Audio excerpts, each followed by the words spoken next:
Welcome back to the Getting Work Pod. This is Ian, my boy Jared. What's up? We're completely switching roles here at the moment. I'm running the stream tonight, trying to get everything rolling. So bear with us through this. But yeah, man. So, hey, how's it going? Oh, it's doing good, man. I'm not having to run the show. So I was gonna say, you just kick back, relaxing. Well, and that's the thing. And this is the thing. This is the trying to do like a 2-man thing and like bringing in the camera and the mic audio from the guests and then the game and then the game audio. Like I'm so done with audio settings, man. I'm so done with it. Dude. And add again, like I told you, you're gonna get the software just right. You're gonna have it all ready to go, and then Windows is gonna turn around and troll your ass. It's like off. What is this? It is the worst. You know what's so crazy right now, and this used to not be the case for so long. Linux is actually more stable around like maintaining and like ease of use of like setting up like audio settings than Windows is now. Yeah, that was not the case. That's how sad it is. That was not the case. No, not even close. Mm-mm. And yeah, and so, but the thing is like the streaming side of things, it's Windows is the only place where you get really like 100% of the gaming and the streaming software and tools to work appropriately. Right. So if you want to play X game and stream it, you're gonna find instances where you can do that on, say, Mac. Sure. And even to say you can even say maybe possibly do that on Linux, but I mean that's still like a relatively too small of a percentage than it should. Yeah, no, for sure. Because Mac is definitely better with the audio management. Linux is actually better now with Windows, which basically means like Windows, y'all gotta step up your game, man. Oh, completely. Because I mean, this is just it's the unknown. I swear, when Windows is like every time you kept describing it, I kept thinking the guy and I can't think of his name in Airplane. That was like he unplugged the power cord. He was like, "Oh, oops." That's what I feel like Windows is doing every time. It's screw with it. So yeah. Hey, I do want to say, Sith, appreciate the subscription, man. I appreciate 11 months. Hey, Heck yeah, appreciate it, buddy. Hey, what's going on, dude? Yeah, man, Ian's running the show, dude. Yeah, the inmates are officially running the asylum. Oh, completely, 100%. No, the inmates. I'm sorry. Wait a minute. The inmates are actually letting other inmates run the asylum. Yes, that's really what it is. That's right. That's actually what it is. When I go solos, when the inmates are running the asylum. Yeah. Yes. Okay. That's right. You just went and found other inmates. Right. You went and found other inmates. Hey, yes. You want to run? Me and Bob and Todd over here. Kinda, Y'all can't see them, but they're cool. They're good. But now we spent just probably about the last we've been on hour and a half. Probably longer than that at this point. But yeah, at least an hour and a half of we've been sitting at our computers ready to go. But just fiddling and trying to get everything set up on my end and get the audio. I'm so done with audio. Audio sucks. Audio just is horrible. There's like 15 places to find the same audio that you got to switch on and off. But then anytime you bring other people in, and like I said, I did it. I said, this is what I'm saying. I am the inmate in the asylum. Yeah. You're the crazy person to start all this when it comes to that. That was on you. That was you have yourself. I'm gonna figure this out, but by God. But yeah, so we got it working. So major kudos to Ian. He's got everything up and going. Everything's looking good. And hey, also Seth, if you're on, let us know how the audio's going right now, because we're that's obviously the hardest part of streaming. And so if anyone that's on, just let us know how the audio is sounding. What I will say is that I wonder if go ahead. It sounds perfect. Is the music too loud? That was the thing I was the most worried about, because I just realized that doesn't have a limiter on it. Yeah, check the level. Down. Yep, there we go. So, barely hear it? Barely hear it. Nice. See, in my ear, it's like blasting. Well, that's the thing. It's not. That's why you got to kind of double check. But yeah, limiter's good for that, because then you kind of set like a good kind of set level. And then what I've learned, because God knows I had to learn a lot, to kind of set it up so like music, and then the game's a little bit louder than the music, and then obviously you set up the mics, and then I kind of find a sweet spot for the alerts and things, right? So that make sure we can hear it, but it's not necessarily going to drown us out. One of my favorite things, this is going to be like the goofiest thing, but one of my favorite things is that little wave visualizer. You know what I'm talking about? That you had set up. Yeah. Wait, where I actually like that for the simple reason I can put things on mute, so I'm not going crazy with hearing music blasting in my ear while trying to talk. And hey, let's have a conversation here while I'm playing the game and having everything rolling in that. Sure. But I can see that it is still running. It isn't broken. It is still sending things out to the world. Now, the other thing you can do, also remember, within that Wave software, you can adjust where it has like the earphones. Mm-hmm. You can adjust that way down. Yeah. So you can mute that, and then so you can control that. And oh, hey, Sith, Ian's got a Stream Deck coming. Yeah, finally. Dude, for you, this is the other thing. So I haven't played around with the Stream Deck on a microphone made by the same company as said Stream Deck. So your integration into the Stream Deck, as far as like managing audio on the Stream Deck, dude. See, I'm big on that. I'm big on that across. It doesn't even whatever platform if it ain't broke, like whatever it is. Yeah. If it ain't broke, don't. And Elgato is a good way. Like, just go with Elgato. Like at work, dude, because we do a lot of demos and we're doing like a lot of different stuff, like showing like control panels on different printers and all that stuff, dude. We got. I keep telling them, it's like, okay, we're getting Elgato. We're bringing Elgato stuff into here. We're just bringing Elgato. We got the arms. We got the lights. Funny. We got the camera. We got all this stuff, and I keep telling them, I was like, thank your streaming community, because like Elgato blew up. Elgato blew up during the pandemic. Because everybody and their mother wanted to start a freaking Twitch channel, but good God, the stuff they have! I need to do like a full let's full do that one form, day. Let's do a full on review and of like all the stuff that I have, and so much of it's Elgato.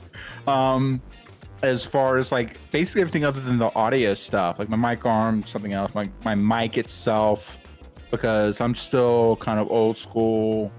I like the physical faders, and I like dynamic mics over condenser. It's just nerdy shit, Yeah. Do what you like. That's whatever is most comfortable. That's the biggest thing. Comfortable for you, what works for you. Exactly. Yeah. Do what works for you to where you're comfortable working with it. There's pluses and minuses to each, and there's benefits and trade-offs to each. And then it's just more of a matter of, hey, I like it. This works for me. Whatever the trade-offs are, and whatever. Hey, good. Well, yeah. So, like, the only thing I would say is, like, if Elgato came out with a true to form like audio interface with an XLR plug-in and the sliders and all that shit, I would switch over in a heartbeat. If it actually, and there's a couple people that I'd want to review it first that I trust. Sure. And like kind of get their take on it, because then they're gonna give all the ins and outs on it and everything else. But dude, because then like if I could do that and then incorporate that better into like my stream deck and all that stuff, dude, I'd do that all day.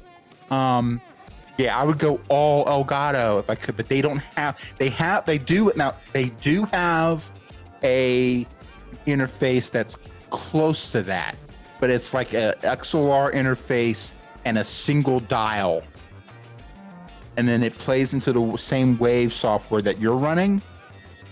I want something with at least 4. I would love to have like something with like 6 sliders, but 4 at a minimum. Right. That's what I have on the Go XLR Mini that I'm running. I mean, if Elgato came up, because I trust him so much, I mean, I'd be very close to buying it blind, but just because I've got enough I got enough review, like technical review people that just like Epos Fox, Harris Heller, Nutty, a bunch of those folks out there that like they've got really solid channels, and their channels are built upon their Nutty's a former Microsoft programmer. Oh, okay, gotcha. Smart dude. Yeah, but like and those guys, he puts it in English too. I mean, for me. he can explain it. Yeah, Harris Heller is really, really good about that. Epos Vox is a bit techie, but like if any product comes out, like I'm waiting for like, okay, at least like who are like the first 2 of those 3 that are reviewing this thing, right? So I can get their like, because they're gonna lay out one. They've all been doing it like 10, like, well, probably not 10, but like 5 times longer than we have. Sure. At least. Yeah. And their whole channel is based on them providing a very objective overview of this type of equipment. So like their credibility is on the line. Yeah. So they're obviously going to put in the work and figure out, and like, yeah, they're going to give their own takes and everything. And they might say like to them, and I've had plenty of times where for like maybe like Harris, who said like, I didn't like that it did this, but I'm like, well, cool. That actually doesn't apply to me. So great. I'm good. Not a problem. And then anyway, yeah, if Elgato came out with a audio interface that had like multiple channel sliders on the interface, because I'm just a geek about that shit. I just love having. And then the other thing too is I'd love Elgato to come out with a dynamic XLR mic. I like XLR. It's more of that kind of professional mic. If you see like a lot of podcasts, you'll recognize it if you see it. It's the Shure SMD. It is the kind of the go-to mic for a lot of people, right? If you watch the Joe Rogan podcast, you see it for sure. But there's a lot of streamers out there that have it. If you see the Shure SM7B, it is kind of the go-to mic for dynamics. The only problem is that it's $400. Woo! I mean, that's just chump change, man. What are you talking about? Shit. It's why Prime Day, right? I mean, is it? I'm running on a. I looked and it didn't get a discount. Of course not. Maybe tomorrow. I would get one. Now the other one is that Beacon mic. Beacon mic it's a dynamic mic, but it actually runs on. It hooks in through USB. Okay. It's like it's the best mic I've seen so far that has both dynamic. So the difference. So Ian's running the Wave 1, which is a condenser mic, which means it's using electrical power to power on the microphone, which means it's always on unless you mute it, and it's picking up the whole room. Right. But it's directional, right?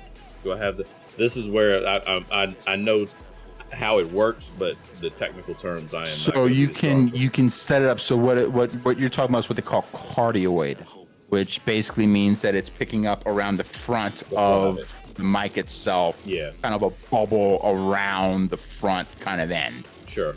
So me talking into it from my perspective, here, you hear me. But if I turned it around, and I'm putting it on the screen just in case you're wondering what I'm doing right now.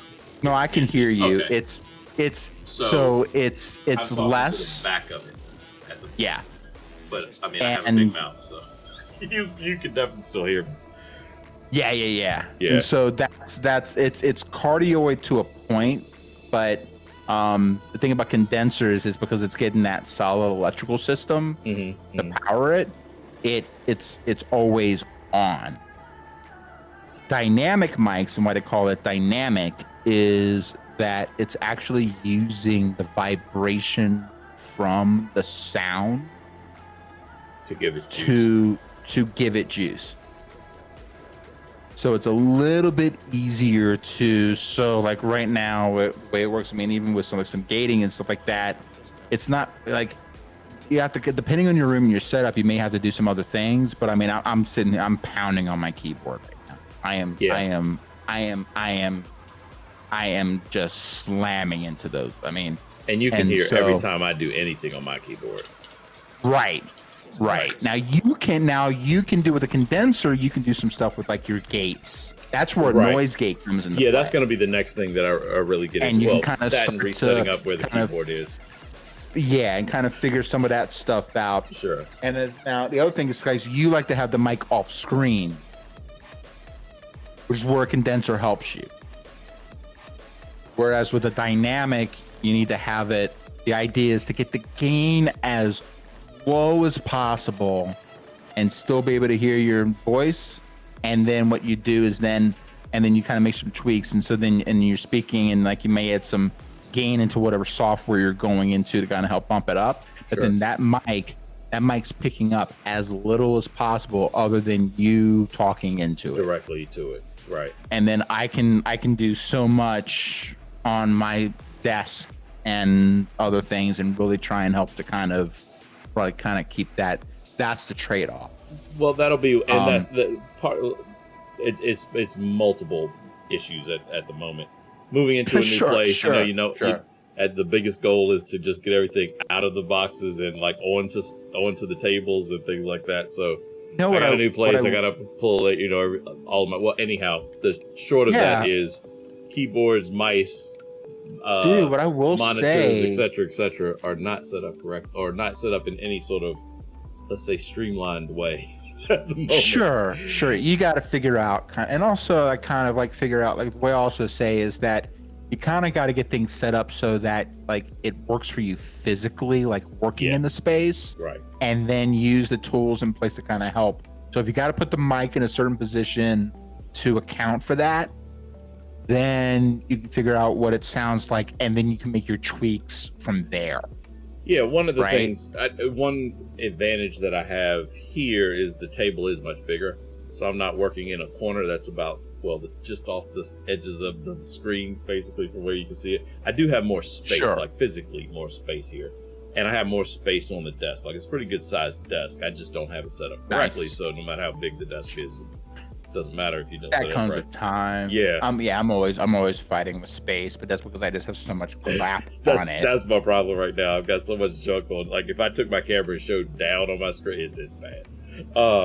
But I do have my microphone. My microphone is directly, like, I don't know if you can see it at the moment, but my microphone is directly in front of me.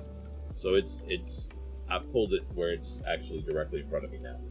So that I'm talking. But you don't have to have it like right in front of your mouth. No, that's the benefit of the condenser. It's still probably. But what I will say is that I don't think you have to do much in terms of sound treatment for your room. No, I'm in a basement, and I think so that's part of that. I think that helps, and then also unlike me, where I am talking into a corner, hearing yourself echoey. But it kind of and again, that's where I went to freaking Elgato and got some of their sound. Like, they have these panels that you can easily put on a wall. Sure. It helps to and I have those kind of hanging out in the corner behind my monitors to help kind of dampen some of that sound a little bit, kind of knock down the echo a little bit. But I'm not hearing much of that. Whereas, like, again, for you running a condenser mic, those are usually very sensitive to that crap.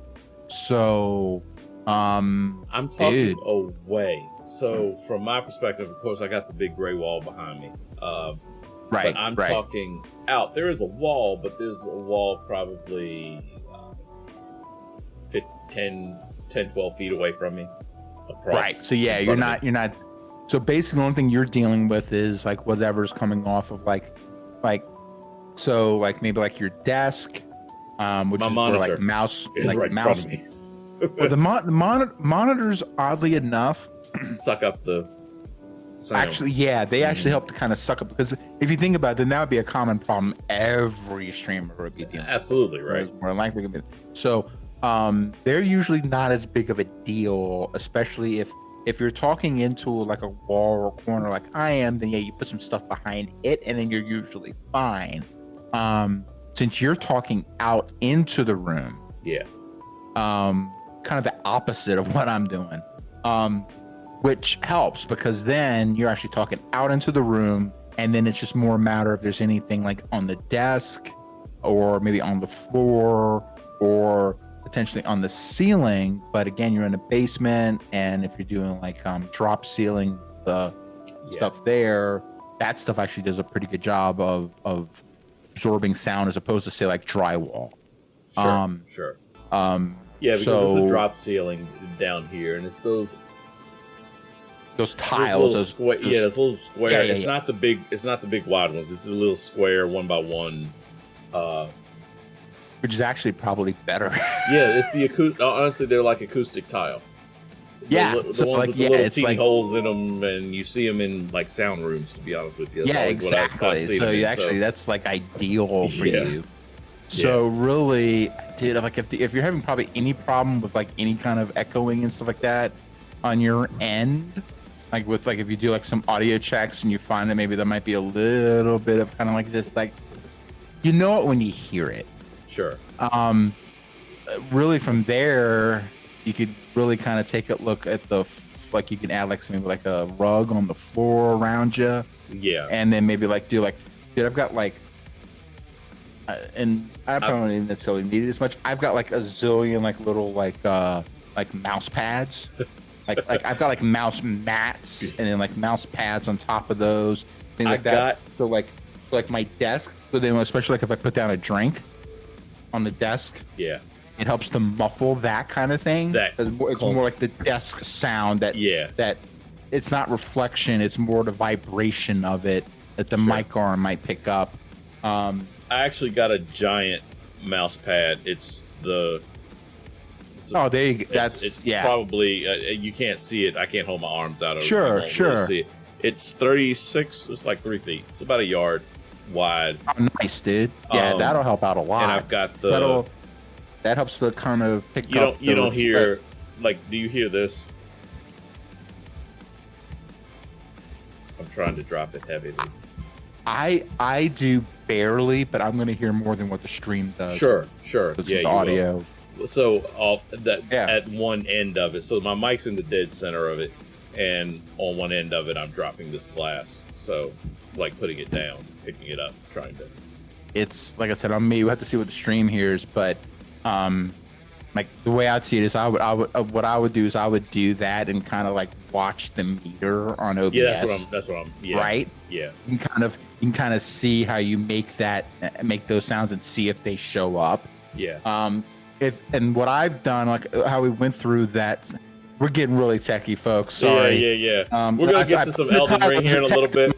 Believe it or not, it's a little bit of Elden Ring. Bring it over to the game screen. Okay. Might as well. So at least we have that up and going.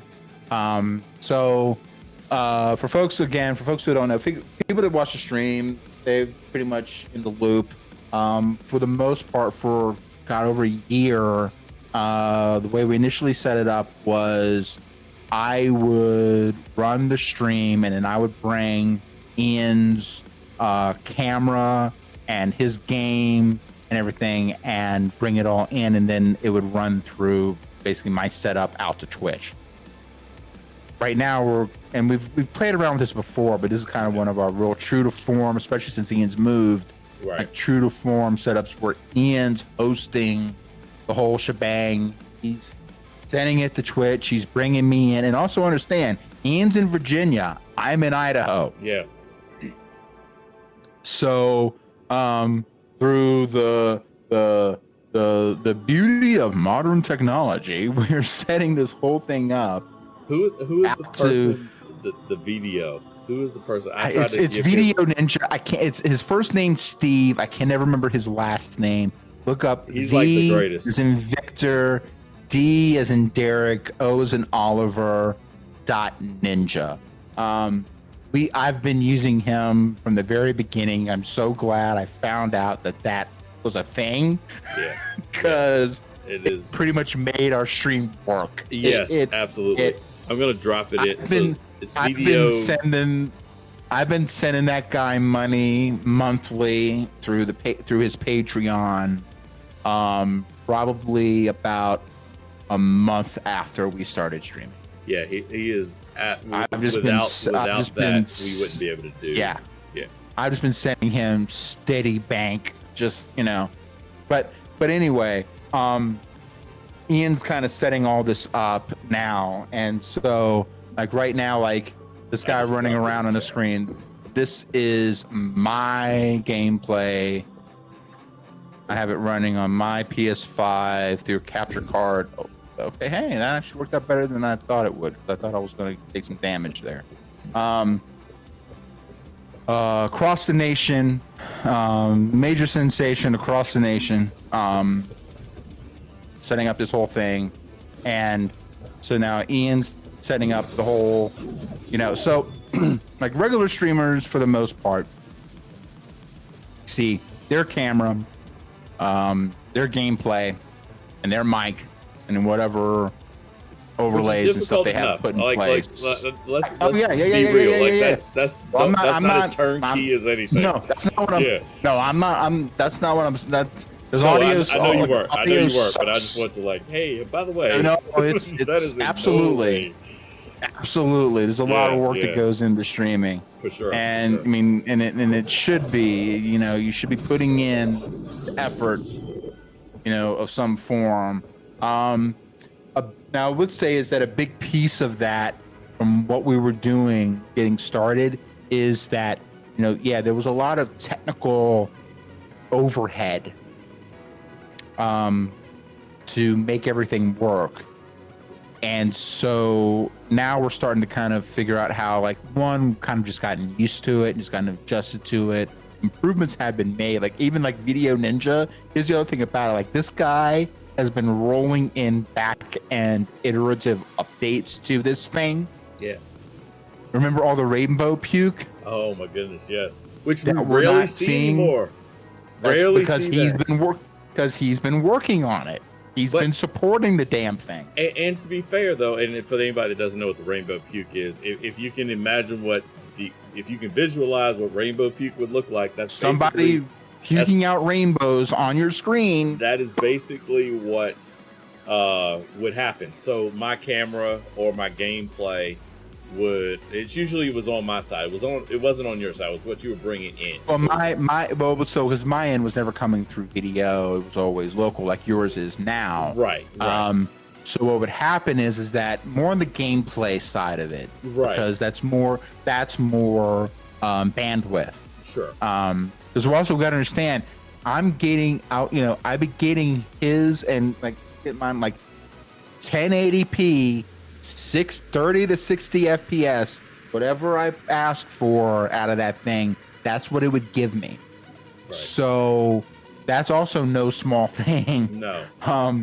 And so yes, occasionally what would happen is that it would just have that weird screen. But so now the other thing about this guy, again, he was smart enough where basically he would put a button on the management side of the software that literally says Rainbow Puke Fix. And it would fit. So because from our side, from your side, I guess, from your side being the managing it. Yeah. It would my side would be that very it would look like a rainbow. Pixelated. It was very horribly pixelated. Very pixelated. A lot of colors. You could see me, but it was terrible. As far you couldn't actually tell. Yeah, I mean, you couldn't tell. What Like color like I was imagine your worst acid trip, and just that's what you're seeing.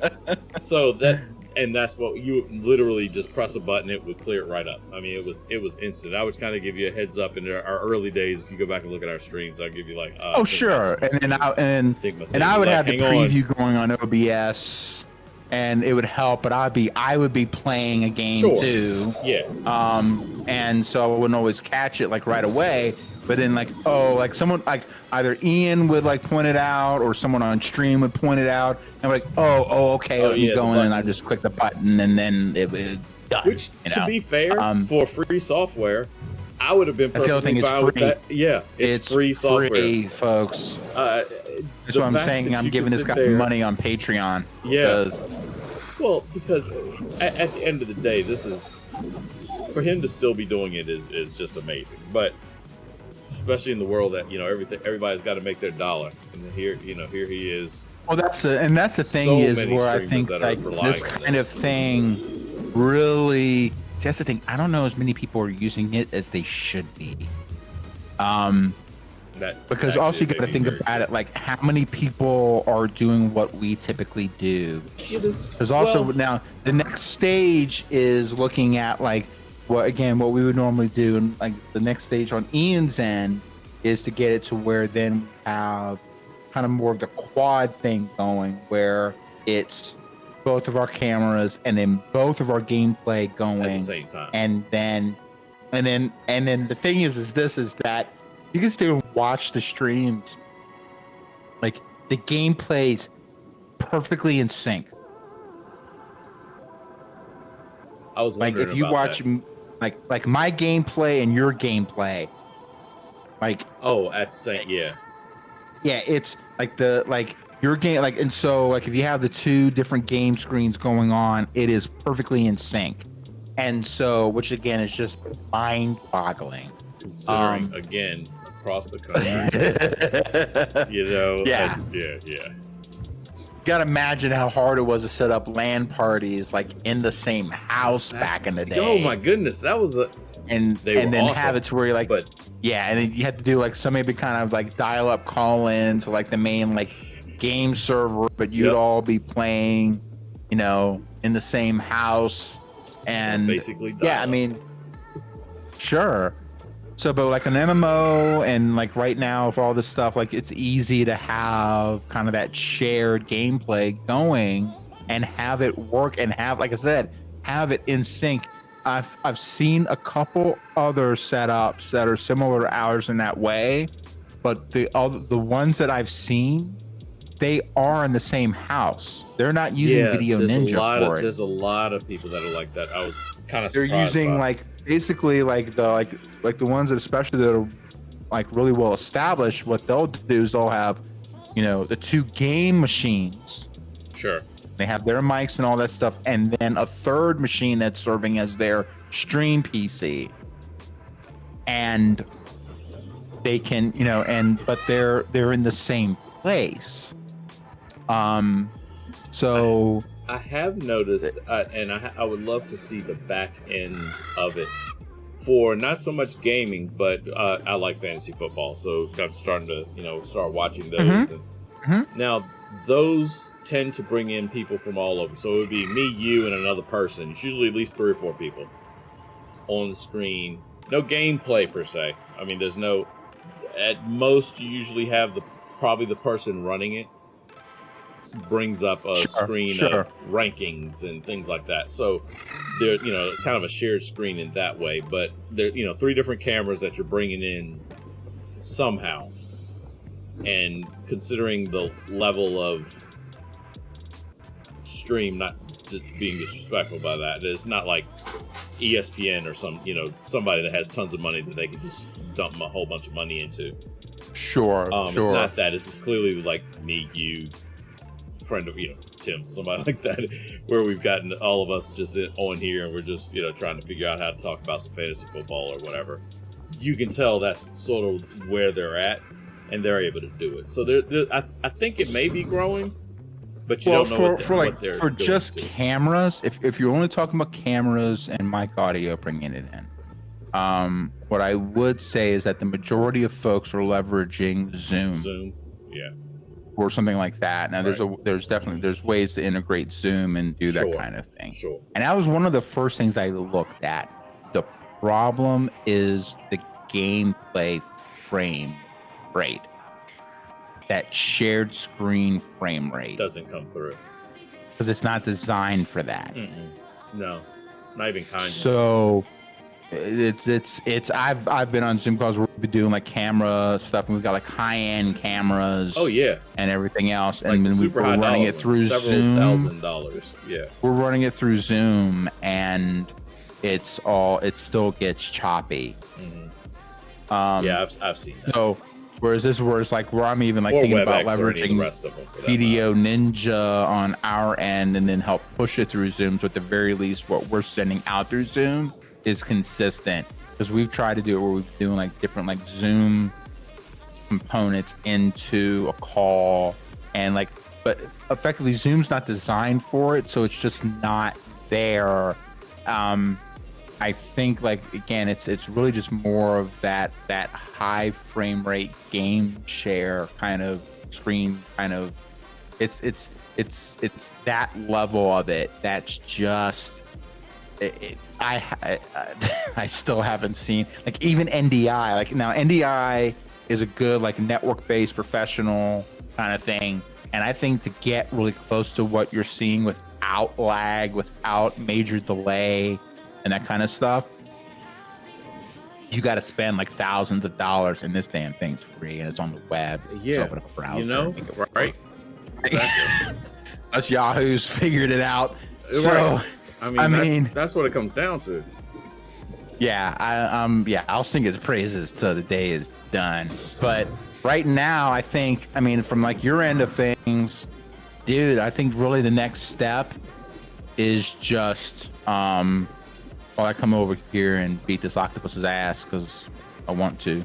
I think that the next step is, get into where we can get kind of that quad view, 2 games going, and then like another step is going to be like, you know, especially like we test something like Dark Age or something where we can see that, you know, the gameplay is coming through, you know, seamless and no delay. Like when you see me swing like a sword on screen on the stream side, you know, and you have like on your view me swinging that same sword, there's no delay between it. And I don't know why it would be, because we've done it, you know, we've done it the other way plenty of times, even before I went to the 2 PC setup. So no, completely. I don't see why you'd have a problem. That's really it, man. And then of course, we know we're running on all cylinders when we bring in Ian's total like bane of his existence.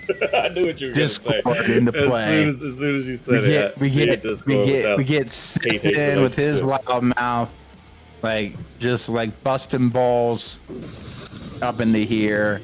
Then we know we have it. That might be, you got to kind of figure out like how you want to, like what audio channel you want to point Discord through.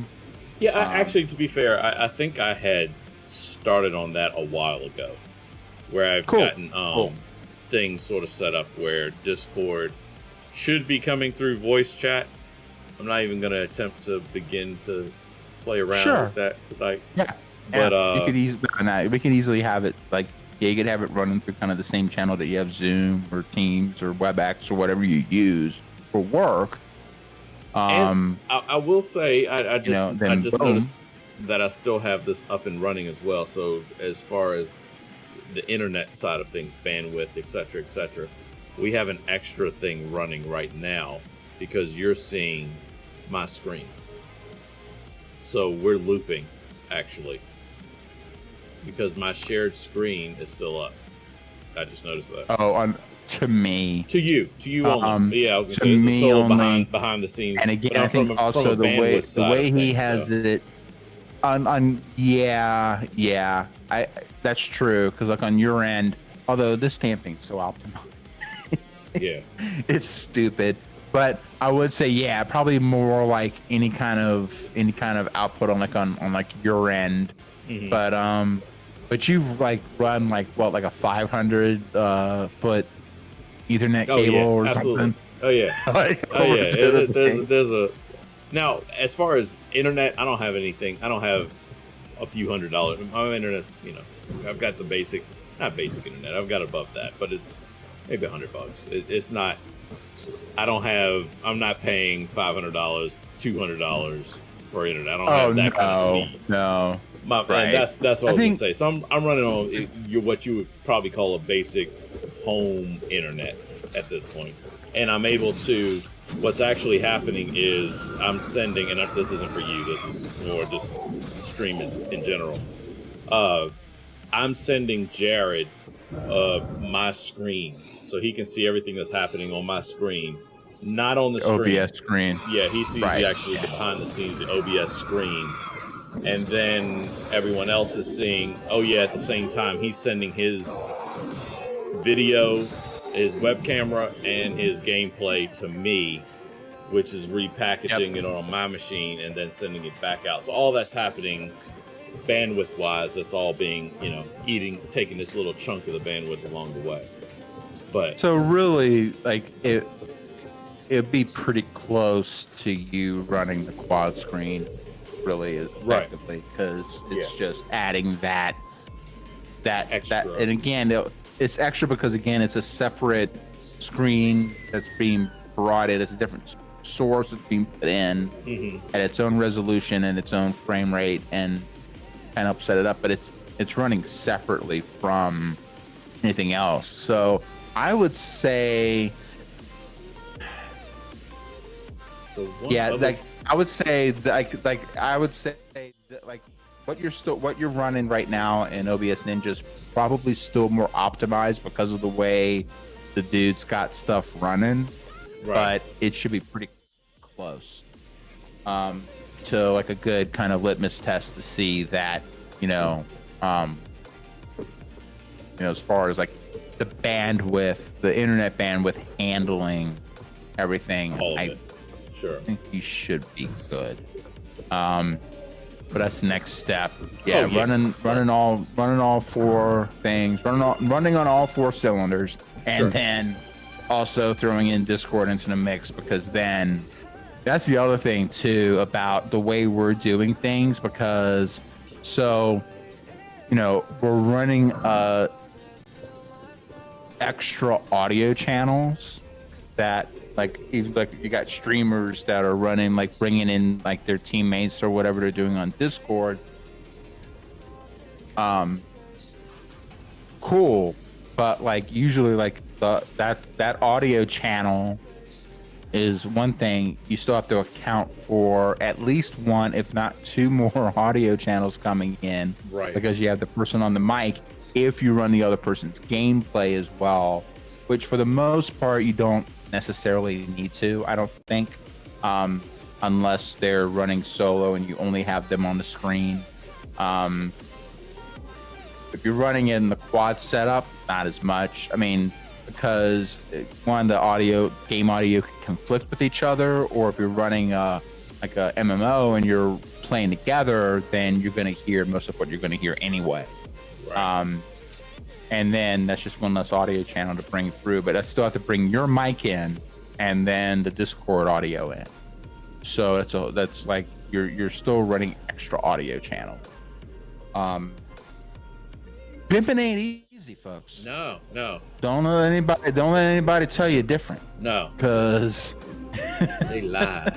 They will lie. There's on you some sniggle up in that place. Yeah, exactly. I think, but I mean, good grief. Once you get it all up and going and working and everything, then it's just like, oh wow.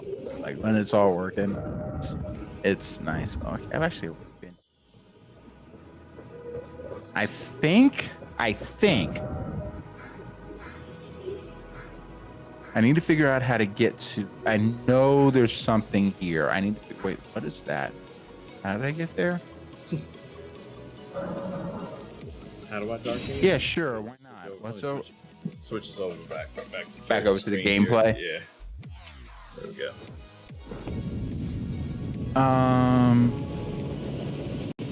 Oh, I remember this.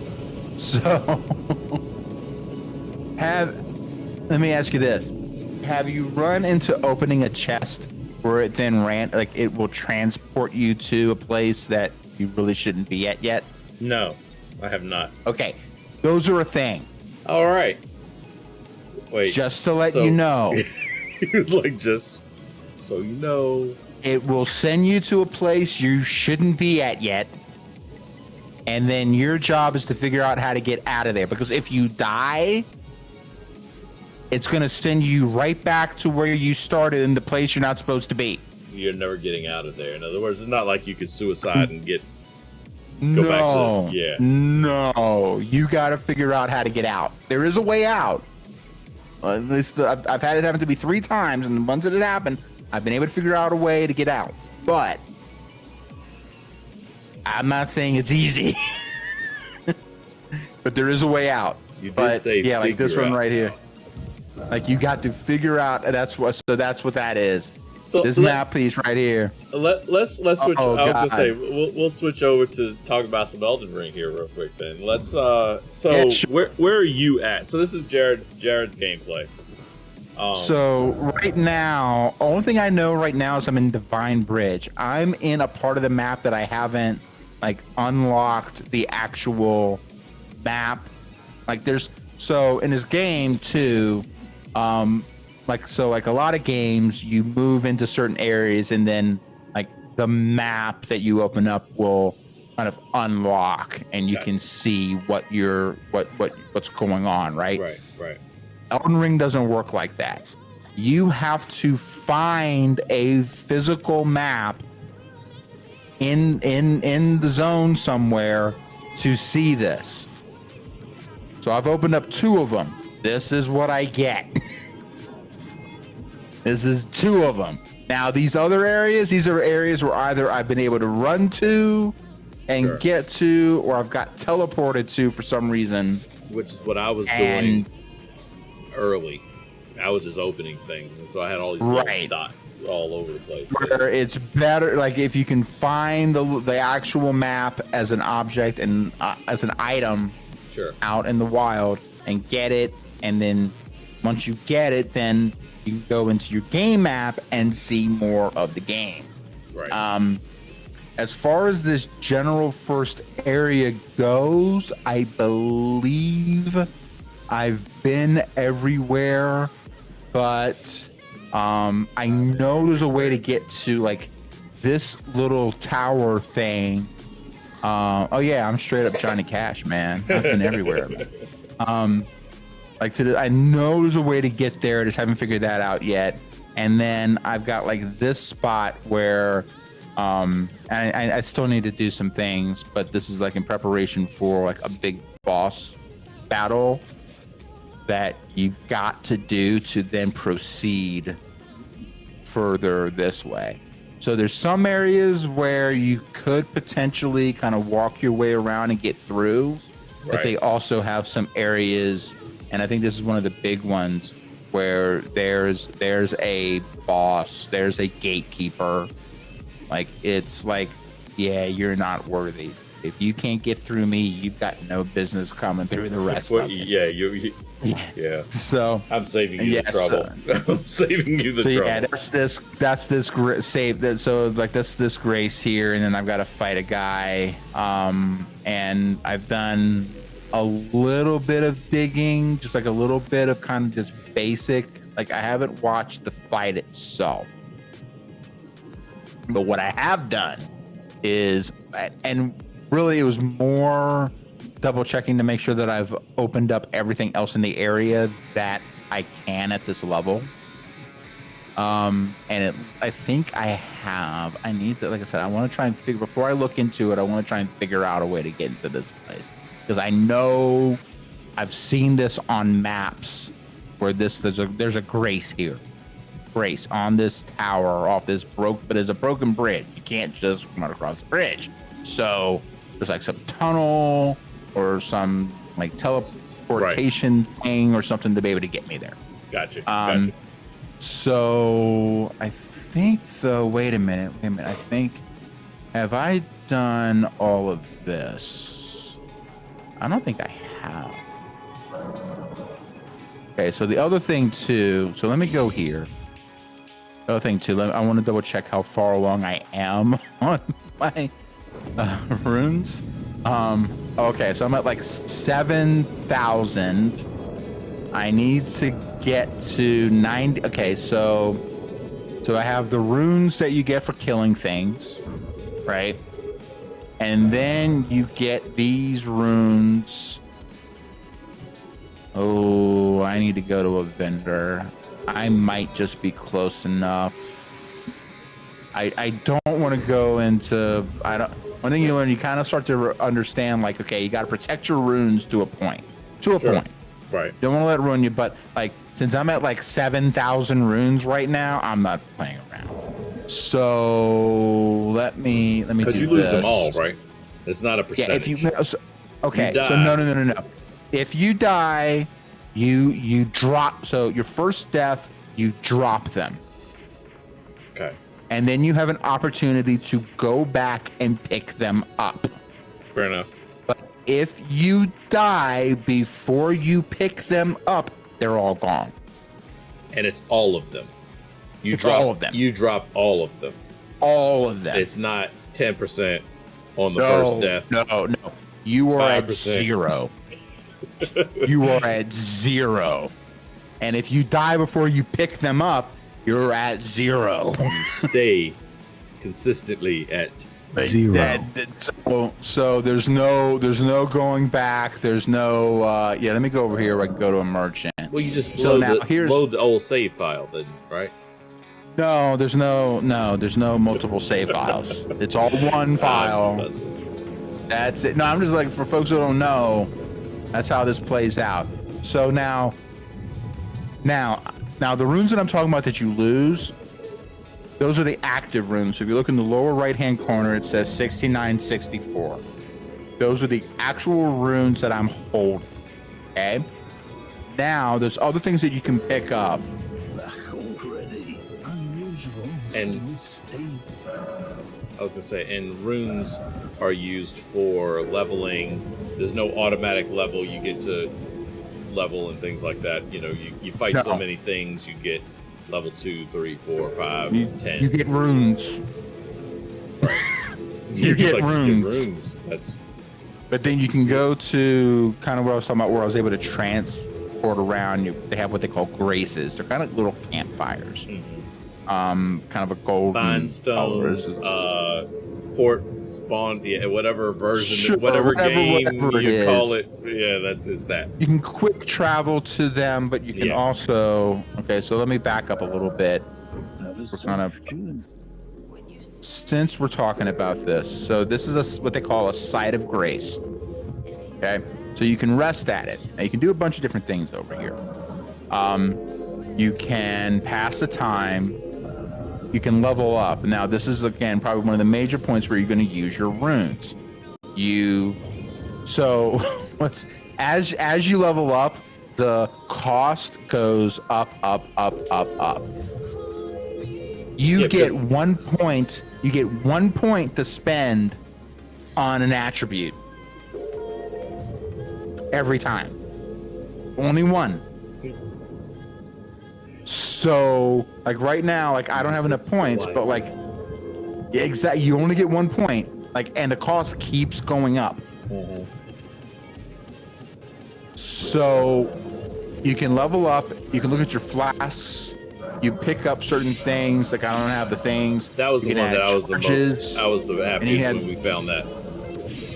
So, but what that does is, let me back up.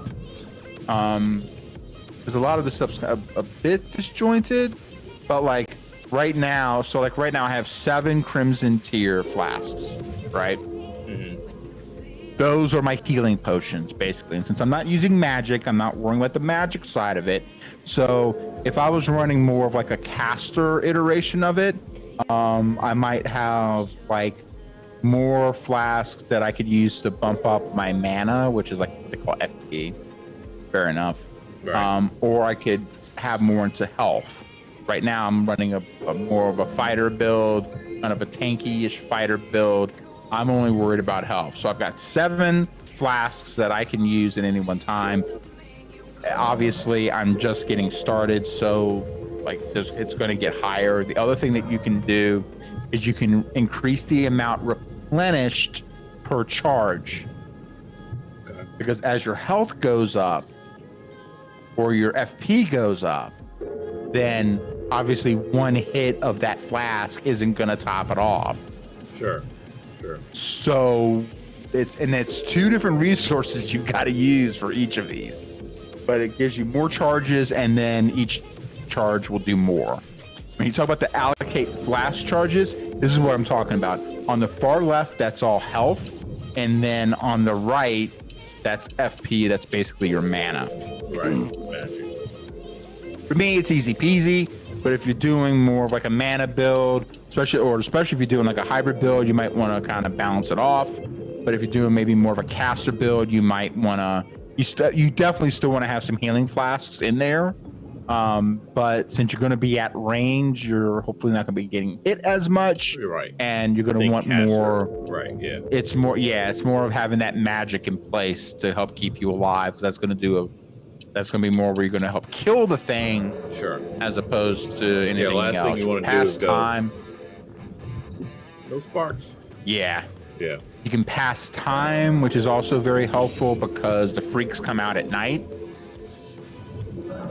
They're tougher, and especially in certain areas, there are tougher monsters that will come out. Okay. At night. A lot of this other stuff I haven't really had a chance. It doesn't really seem to apply yet. So like this wondrous physic is another flask you can use. And so like right now it has like restores half of my max HP, which isn't bad. And then this one right here bumps up my max stamina, which isn't bad. And then I've picked up this thing, enhances charged attacks for a time. So basically it's like right now I've got, and I don't know if this gets larger, but right now I've basically got like 2 things that I've got mixed into this one flask. So it'll do both things when I hit it. But you only get 1 charge on this. Okay. But and obviously you can have more as you fight more things and open up more things and unlock things and grab things. You'll get more things to potentially add into it. So depending, like right now I don't have enough flexibility for it to matter. I just got something that'll add to my health and it'll add to my stamina. Okay. All right. And so when I go hit my down directional button where I normally have my 7 flasks, I can go down and I got my 1 physic, which gives me that. But this one, you got a lot more flexibility on what you can do. It just depends on how you mix it up. And then you have like some like buffs that you can get from different people that might show up here. But for the most part, really, I just have it on this guy so I can heal. Okay, great. All that to say, when I go over here to this guy. Yeah. I've already talked to him. Don't make me smack you in the head with my sword.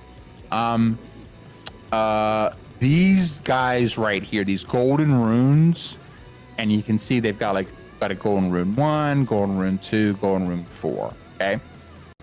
These each will give you various degrees of numbers of runes when you either use them or sell them. Okay? All right. Do not use them or sell them until you're ready to actually use them for something. Right. Because this stuff that's in your inventory right now, you don't lose when you die. Because they're in your inventory and you haven't Because they're in your inventory and you haven't actually applied them yet. Right. But the moment it's another little trick here. Yeah. You can at least so even if like worst comes to worst, plus all your runes, you died again before you can get to your stuff.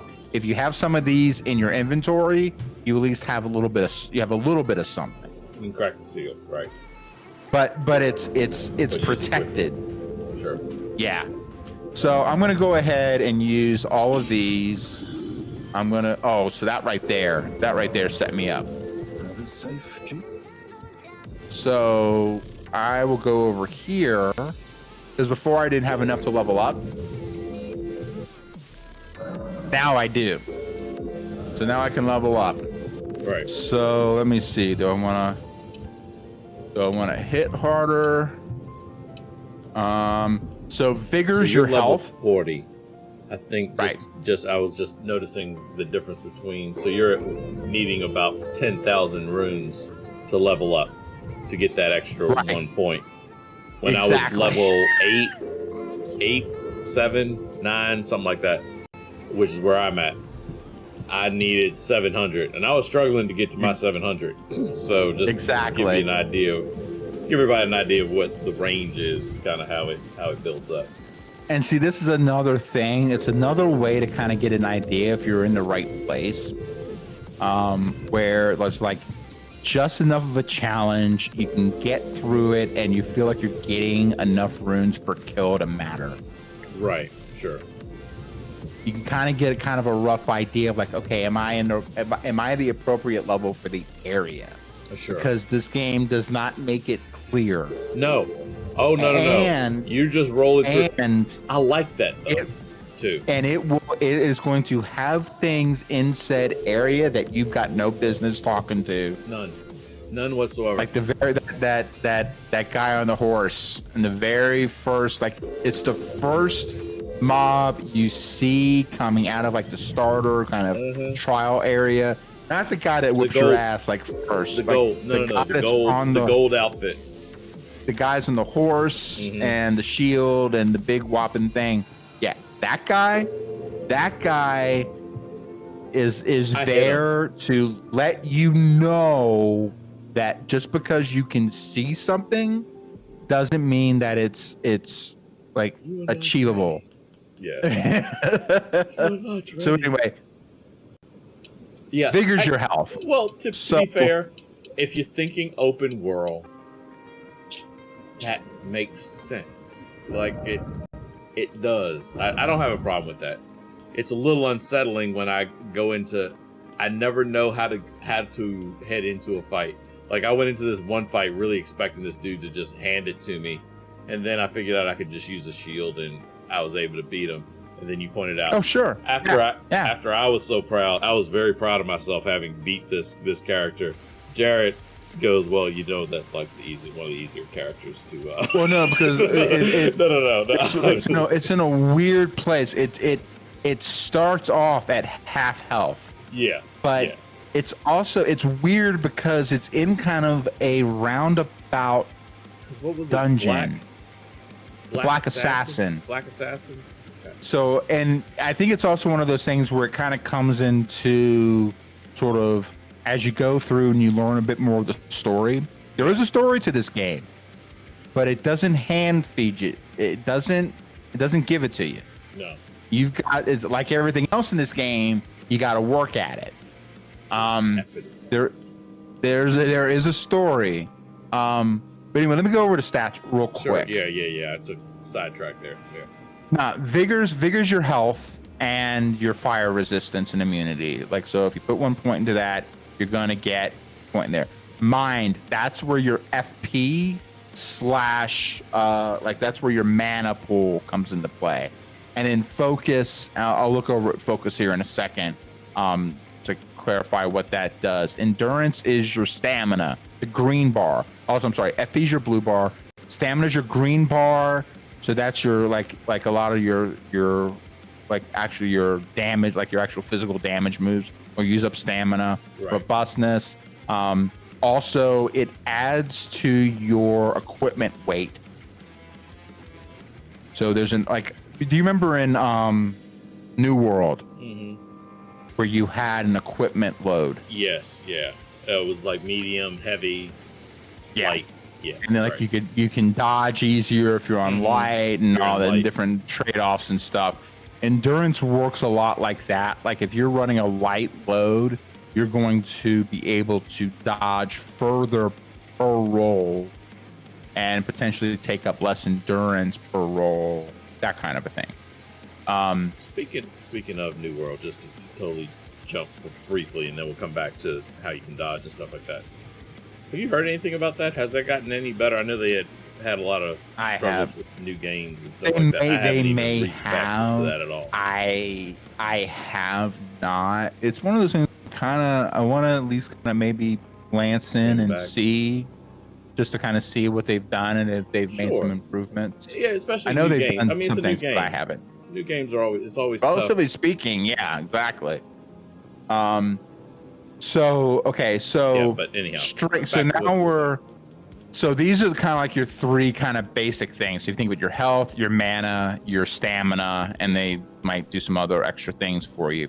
This is where you're kind of starting to get into kind of the attributes that depend on your build. Okay. So strength, required to wield heavy armaments. So what you'll see is like your weapons will have requirements. They'll have stat-based requirements as to how effective you are at using it.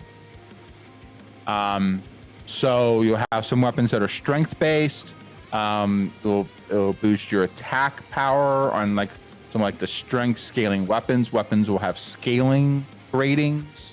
See A, B, C, D, E. I think it's A, B, C, D. I don't know if it goes to E to F, but you'll see. So basically, if it's A, S is top, A, B, C, D. I don't think that's it.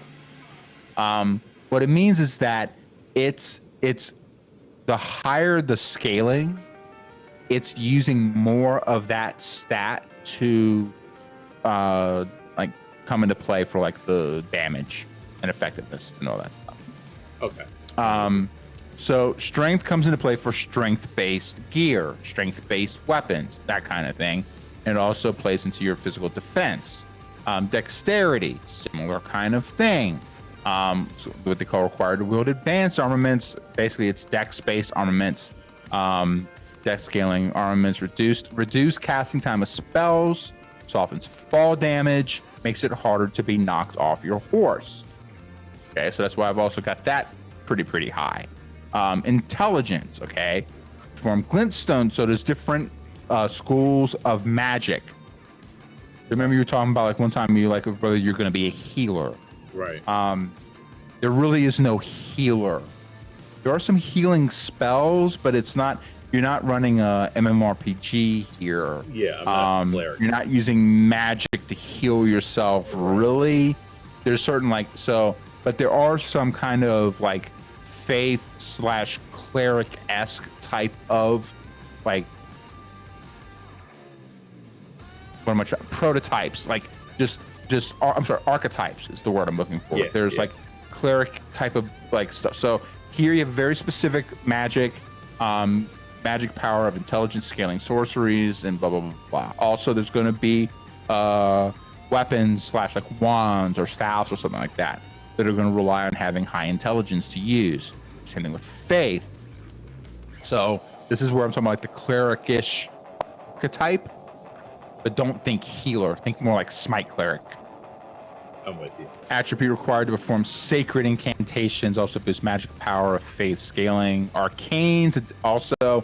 So now arcane's interesting because this plays into discovery. So what that plays into is if you're farming for a specific weapon, how often out of 100 kills are you gonna likely get said weapon or item? This plays into the percentages of you picking up like certain drops. Then also plays into holy defense, vitality, and certain other sorceries and incantations. Let's go over here. Immunity, resistance to various poisons and rot. Higher number to lower the susceptibility, makes sense. Also plays your attributes, robustness. So remember we talked about what was it? Strength or endurance plays into your robustness. Okay, so what does that do? Resistance to blood loss and frostbite. So those are two statuses. Focus. So mind plays into focus. resistance to sleep, or bouts of madness. So madness comes into play here. There's a bunch of different status effects, and madness is one of them. Okay. To where, like, if you go too damn far off the deep end, then die. And so that kind of comes into that. Vitality, resistance to death, and kind of like death magic. So this kind of gives you an idea. This really kind of comes into kind of more mid-level and end game gameplay, and kind of figuring out like what kind of enemies you're facing. Sure. And what are they doing? And then, so this is kind of where you might have to work on maybe some different equipment build outs. And again, when you level, you get 1 point. Correct me where I'm wrong here. I get 1 point to my attribute points. But yes, these other things do get affected by those attribute points. Or do I get 1 point for everything altogether? And I just got to pick it. No. Okay. So what'll happen here is that, if you bump this up, Sure. if you bump mind up, obviously you're going to see focus go up. As like every other level, you'll start to see each other. Okay. But there's that, but also like every other level, you will get bonuses to your overall defensive power. Okay. All right. On top of this stuff, which then kind of comes into play of not just your attribute points, but then also the gear you have, all the different equipment that you're running in on your loadout. Gotcha. Will come into play on these things as well. So that's what I was talking about, like kind of your overall loadout. Well, one, from like the weapon side of things, if you have weapons, you kind of try and figure out maybe what they're weak to. You're going to want to use weapons that do that thing. And then also if you have gear, or find out that there is gear that will help boost up your abilities here, then and if you're having trouble with said mob, then it might help it. Okay, well, I'm going to use the gear that helps protect me a little bit better against these things. Right. The other thing too, I would say, talk about equipment load a little bit. Poise, especially for melee and tanky type players.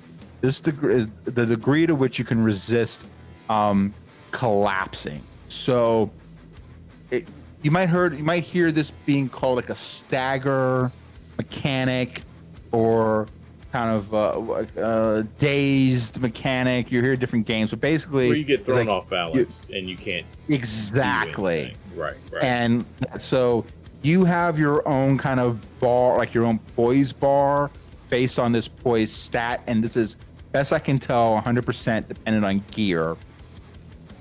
But also the things you're fighting also have a poise.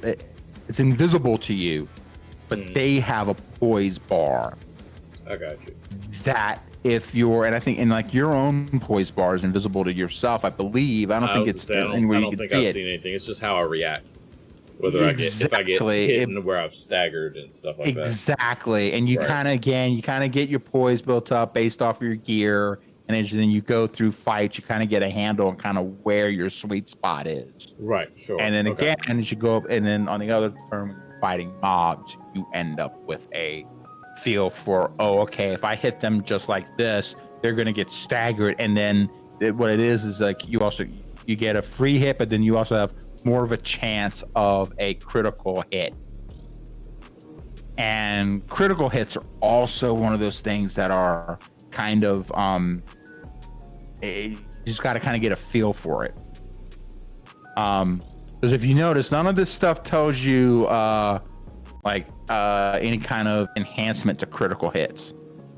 No, none of this stuff tells you that, but there are like weapons that are going to have higher crit chances than others. And then of course, if you break someone's poise bar or get a clean shot from behind, then you're going to have a much higher chance of getting a critical shot. And then that's where you get kind of more of like that satisfying kind of hit move where you're doing something really cool, and then you're just like Like it's like okay, this is what I've been waiting for like the last hour. Right. You know. So anyway, for me, I'm trying to think right now. I'm trying to think about what I was doing. Let me remember. Dexterity makes it harder to fall off your horse. I don't have. The other thing is that as you get going through, kind of one rule of thumb is to kind of like look at it like if you get a really cool weapon and you really want to use it, then pay attention to the stats that it requires. And then start kind of shaping your stats around it. Gotcha. Eventually, you will get an opportunity, a place where you can reset these. Okay. But it's, so like you gotta proceed to that point, and then kill a boss, and then after you kill that boss, then it'll basically be hanging out there, and you can go to them and reset your stats. Okay. All right. To whatever your stats were when you started. Okay. So depending on what class you picked. Sure. That's as far down as you can. So that's really where the class go. matters. It's the start base type of deal. Where you start and then where you can, as far as like you can go back to.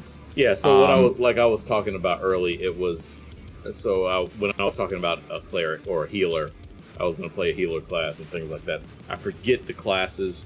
But basically, the one all the way to the right, when you're first setting up the class, I wish I had the classes in front of me. I know which one you're talking about. I know, yeah. That's what I was. I saw it. I was like, oh, okay.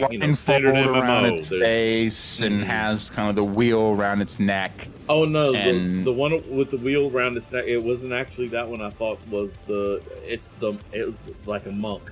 They've got the robe that kind of comes down and there, that type of deal. And they have the one I chose to begin with, and is what they call a confessor. Yeah, I remember seeing those. Actually, was it a confessor? That might have been what I was.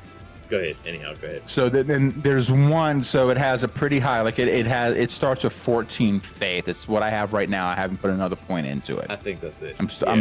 I'm still so now there is a class that has higher faith than that, which is more based upon like more of a confessor's more of a melee.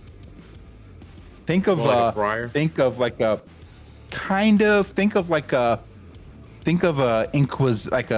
religious inquisition type person. Okay. Like its name is Confessor. His job is to force confessions. Right. And one of the reasons why I picked him was one, I figured, okay, I can get maybe a bit as I get going. I'm focusing more on a physical setup right now, but because I have this faith load already at 14, as I get going, then I'm not too far off. I can kind of start to mix in some faith-based magic into my build.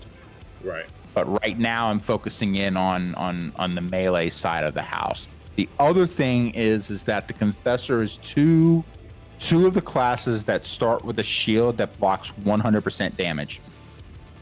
Okay. 100% physical damage. So you get your block off right, and then they hit it, it will block 100% of it. Nice. Regardless of what the damage is. Yeah. So, like, as long as it's physical. So, for a lot of things now, there's a lot of things where where poise kind of comes into play, where if they're hit, like, automatically, like, breaks your poise bar, and you're then that shield's not necessarily going to matter so much. Sure. It's not a absolute 100% like get out of jail free card for physical damage, but if it's a hit that can be blocked and you block it, it will block 100% of it. Sure. The trick is the magic. Gotcha. So that's a trade-off. But that's one of the reasons why I went with Confessor versus some of the other ones. But there is another one, and that's the one. There's ones, and it has like lesser physical stats and even higher faith stat. Yeah, I almost went more. It was Confessor. I was just looking it up to see that you were thinking about. Yeah, that was the one. I was thinking it was a I almost went with that. In fact, if you watch back on that stream, that literally, I'm like, I'm gonna do this one. Nah, you know what? I'm gonna change it up. I'm not a healer. Because you probably thought it was I was more thinking healer, like and I'm like, I don't want to be yeah. a solo healer. That sucks. So let's look here. If I do vigor, I get to 680, which isn't bad. I don't need 105 mind yet. Man, that might be the only. So for me, it's either strength. Endurance never hurts either. I'll tell you what. I'll go endurance just because it's kind of low relative to my other stats. Vigor. And when you do that, here I'm gonna cut your camera for just a second, just so we can see the stats behind your camera. Oh yeah, I'll do it. Yep. I've got it. I turned it off. Okay. So when you're gonna go switch. So if I go to vigor, mm-hmm. I get you see my HP goes up and my fire resistance goes up. Right. If I hit mine, my FP goes up and my fire resistance goes up. Not bad. Now some of this might also just because of the level I'm hitting. Sure.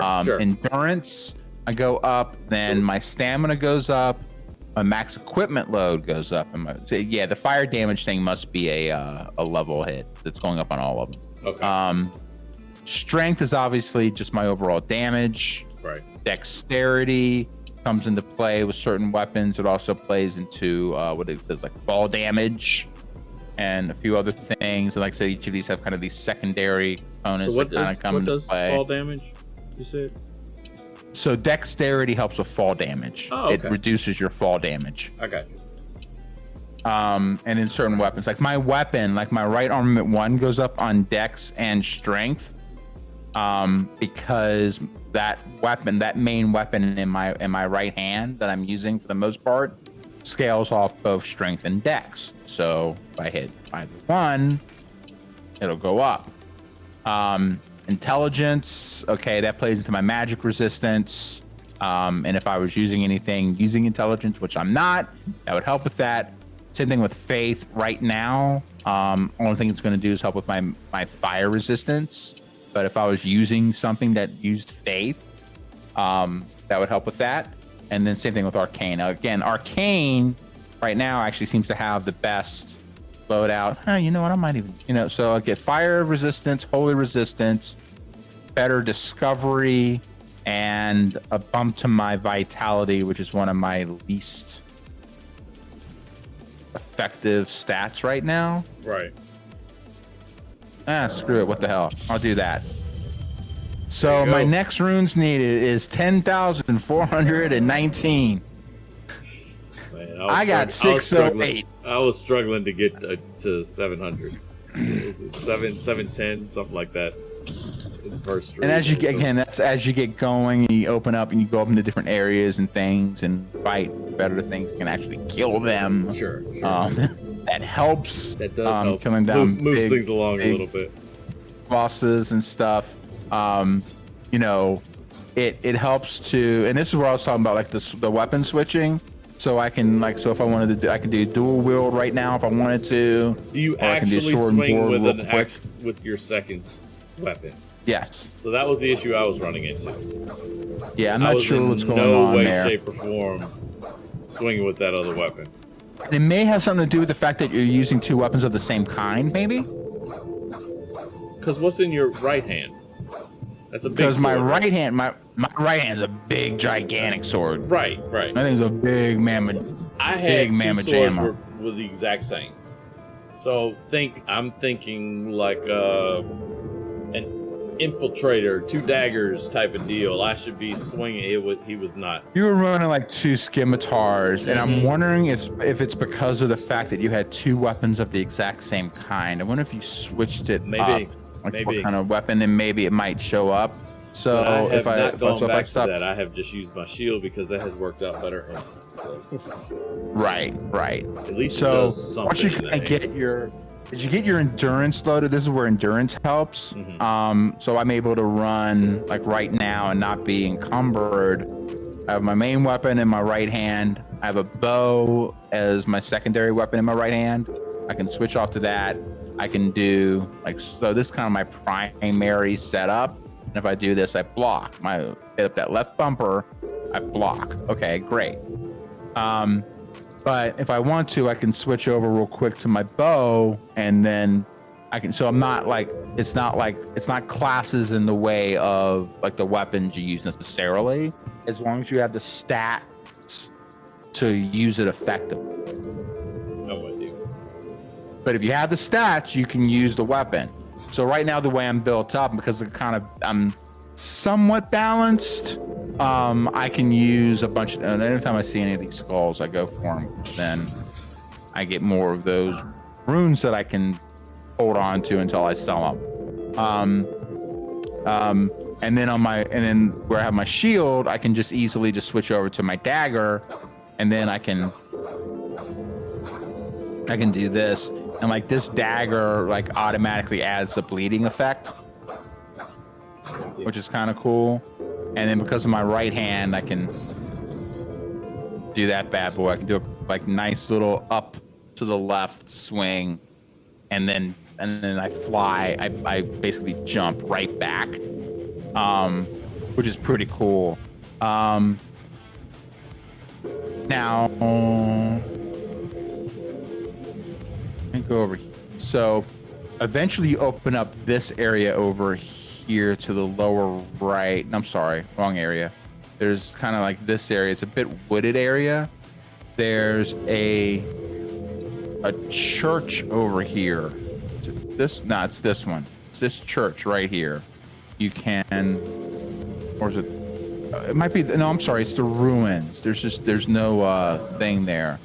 Let me right over there. That sword I have. There's a guy that you can talk to over in this general area, and if I go kind of west, yeah, the ruins here, these waypoint ruins. That's the one. That's where I want to go. Let me go in. There's a guy you can talk to out over in here that then you can start a quest. Once you start the quest, I can't talk to him now because I've done it. You've already done that. So I can't talk to him here. Sure. I can't talk to him out here. And actually, no, it might be a different. I think it might be that church. Anyway, you do that, then you basically get things going, and then you can go to these places. The reason why I'm bringing that up is because I want to talk about Evergaols. Don't let the spelling fool you. It's an Old English spelling. It'll be Gaol. It is still actually pronounced jail. It's an Old English spelling for it.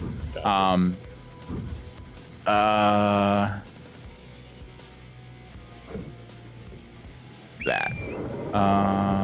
And then I'm just gonna go south in the southerly direction. Head over to these little pod caterpillar boys.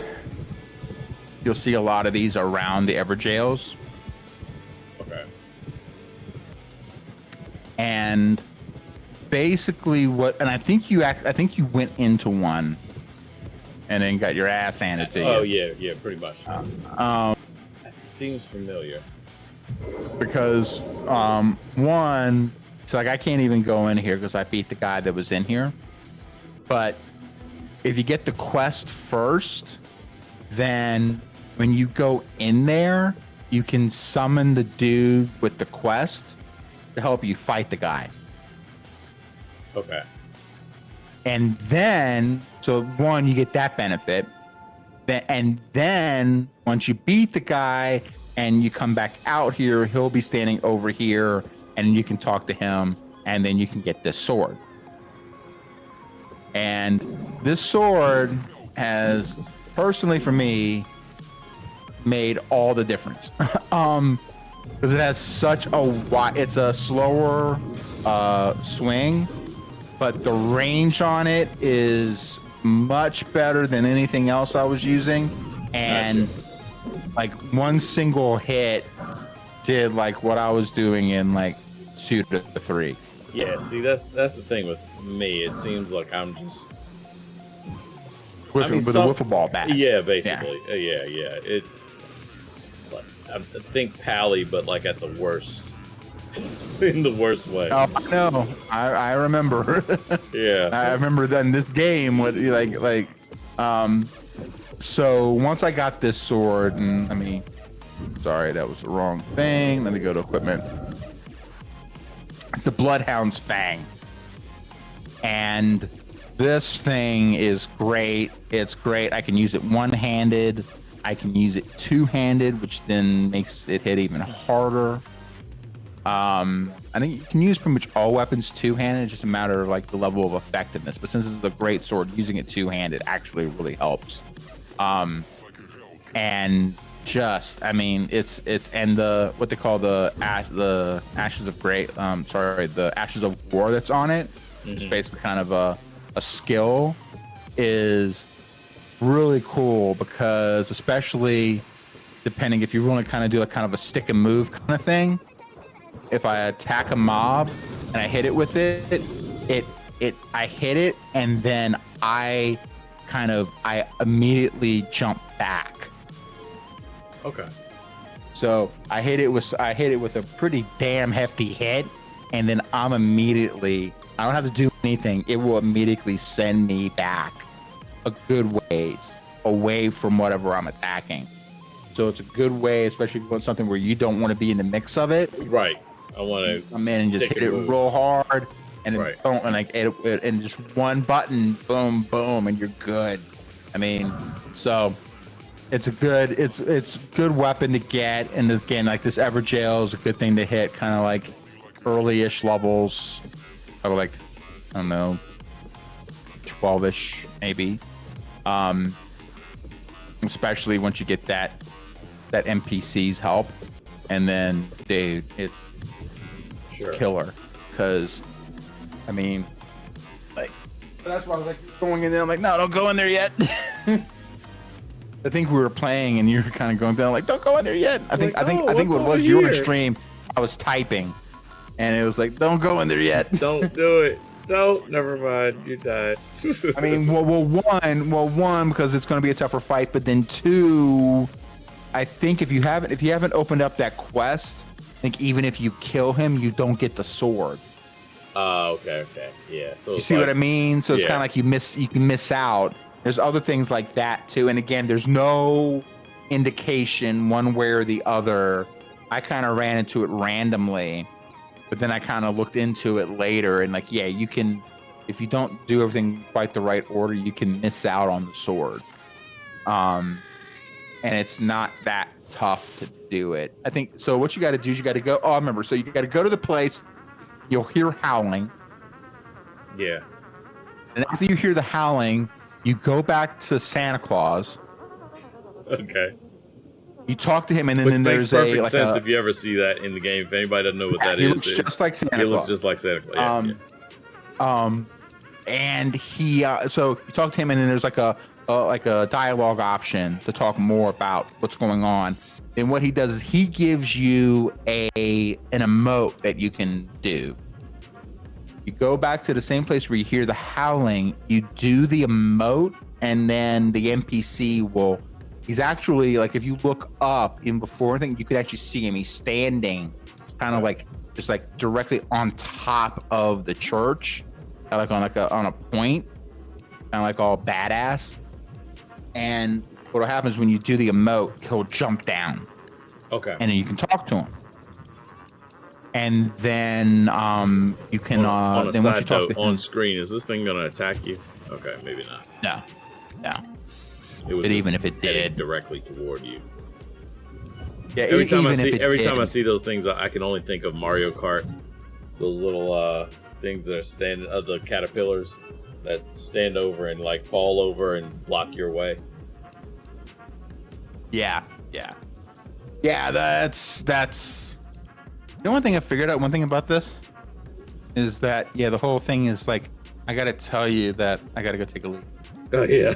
I was gonna say I can't just like close. Well, I can technically turn my camera off, I think.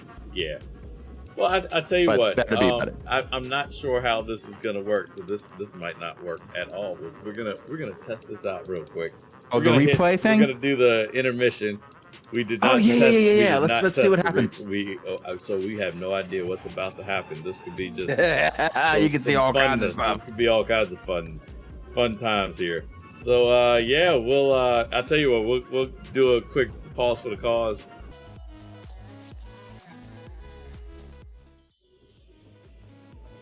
All right, hey, we're back. So where are you at right now, map wise? We looked at the map earlier. Oh yeah, I'm kind of running around. I was showing you this Ever Jail Right here, where we got to go to the place, and then let me double check here. Is it? I want to make sure I got the right. It might be these ruins here. I think that's what's messing me up. I think it's these ruins. They're kind of. They don't actually have a site of grace at them. Oh, gotcha. So basically, the order of operations is you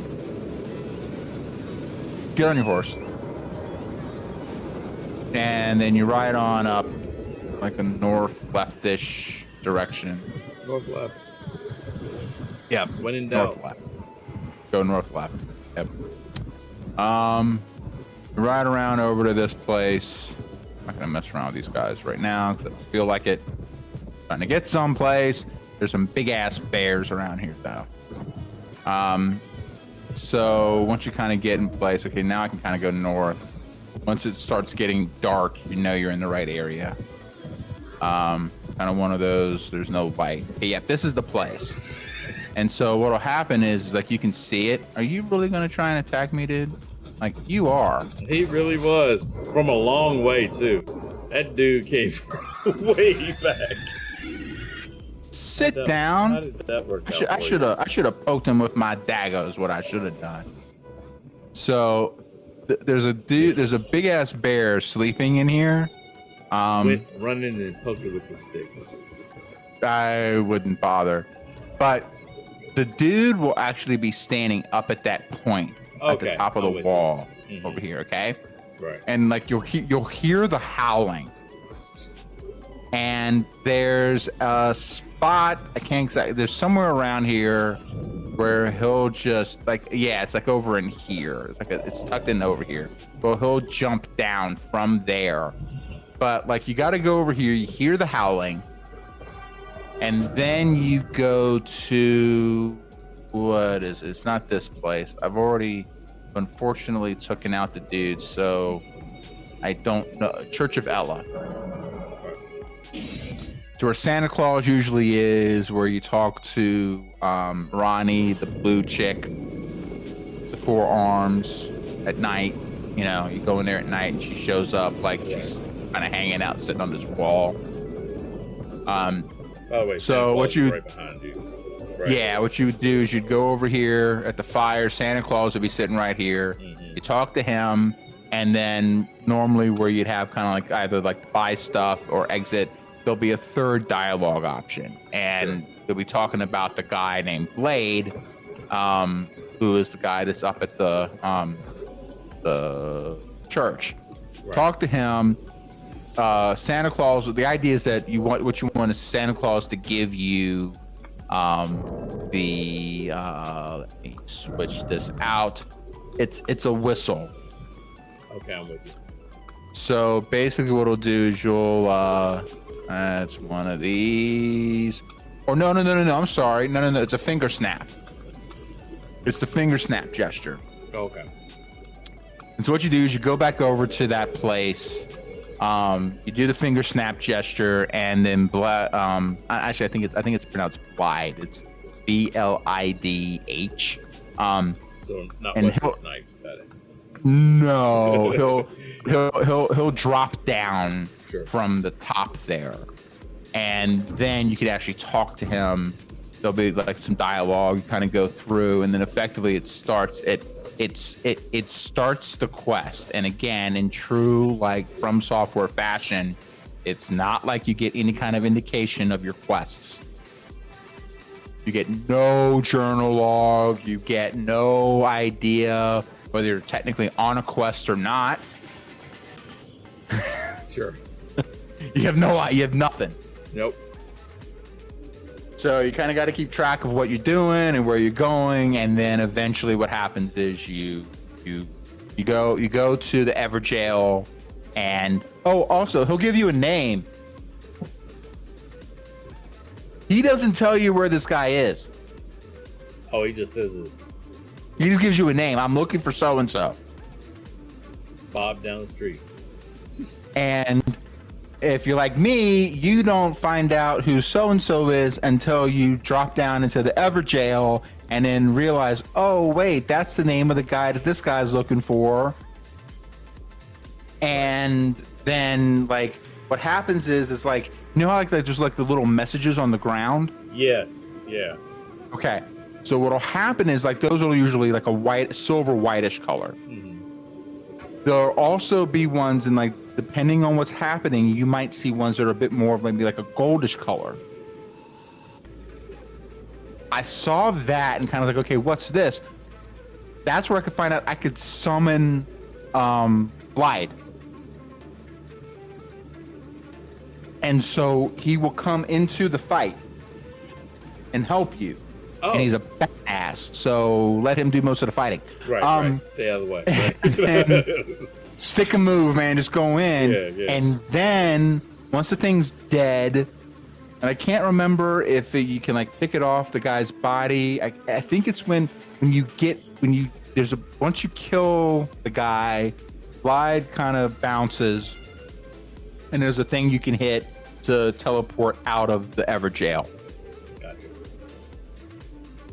If you look around, then you'll actually see Blide standing there. You can talk to him, and I think that's when you get the sword. But basically, you got to go through the whole thing, and then you can get the sword.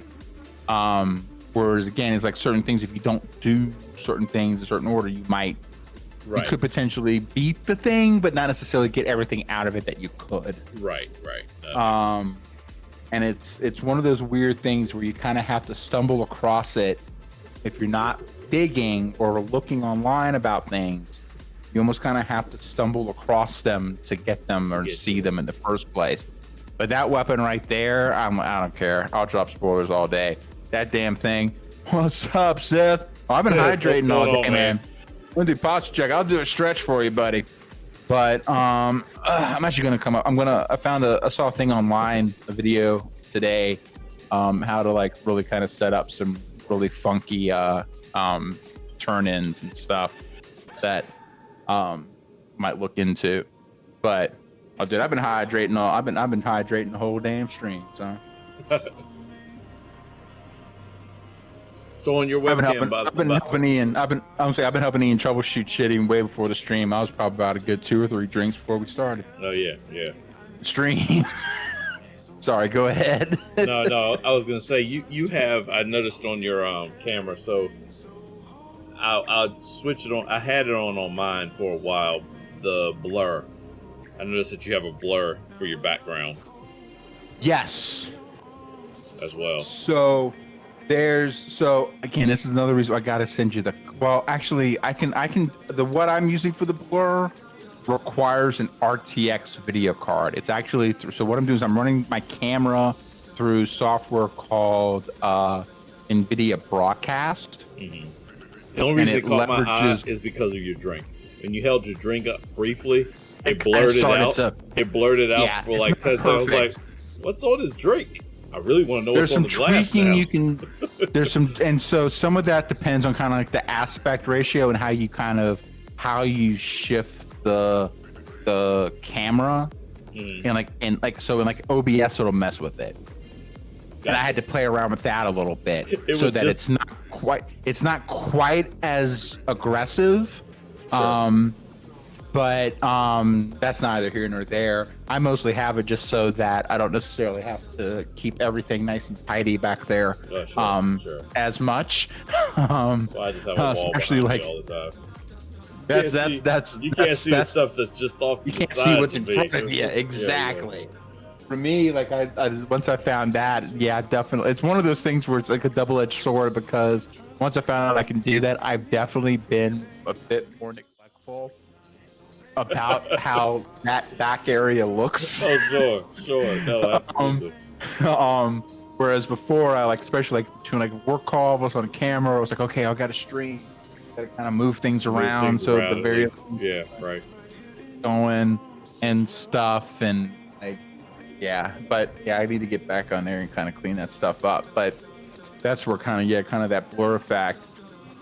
One of my next major upgrade is going to be a true to form like camera, like a Sony, Oh, okay.